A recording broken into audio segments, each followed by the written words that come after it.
Attack of the show. Attack.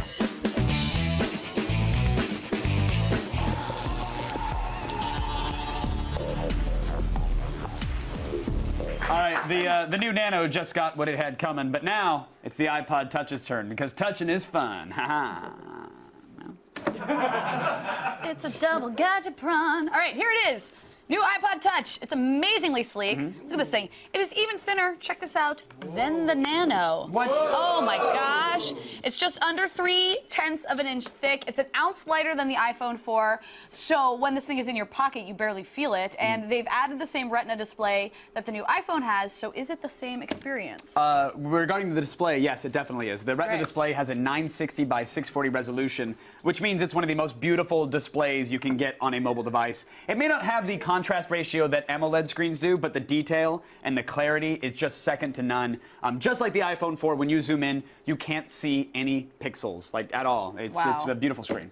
So it's also got the same improved interface of the iPhone 4, including multitasking, the A4 processor. So how much faster is it than the last iPod? It is a lot faster. A lot. So much faster. On the left side of the screen here is the older iPod Touch, the 2nd gen. On the right is the latest, the 4th generation. And loading games like Monopoly or Plants vs. Zombies so much quicker than what it used to be, which is great. Multitasking is also just as fast as you'd want it to be, so you can play a lot of games at once, sort of, with their quasi-multitasking. It'll work the way you want, or play a game while listening to Pandora music, etc. Fantastic. Yeah. Now, they've added 2 cameras, one in the back, one in the front. It's got HD video recording, FaceTime capability, and the Game Center, which is actually kind of like Xbox Live. Sure. So how well do all the new features work? They work pretty well. The back camera is only about 1 megapixel, which is surprising. It was a bit of we have to knock it here because the pictures are not the best. There's also no flash, which Apple knew people wanted flash. They added it to the new iPhone. Why they left it out of this device, I don't know.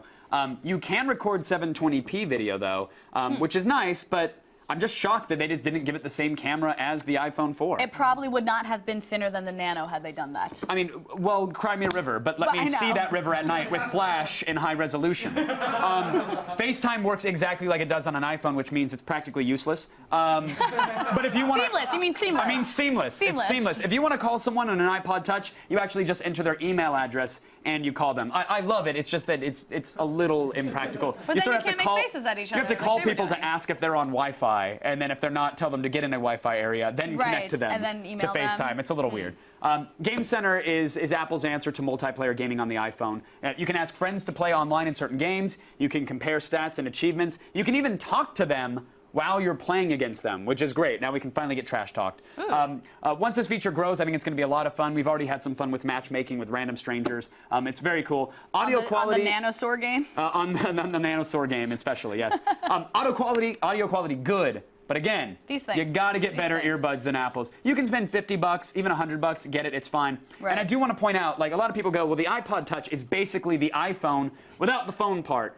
Normally true, not the case with this. Again, no flash, the still pictures are not that great, and there's no GPS on the device. No GPS. So if you're not in an area with Wi-Fi where it can triangulate exactly where you are, any sort of location-based app is not going to work for you. So keep that in mind. It's a great device, but it's not the iPhone without the phone. Without the phone, yes. right. All right, so for 8 gigs, it's $230, and for 32 gigs, it's $300.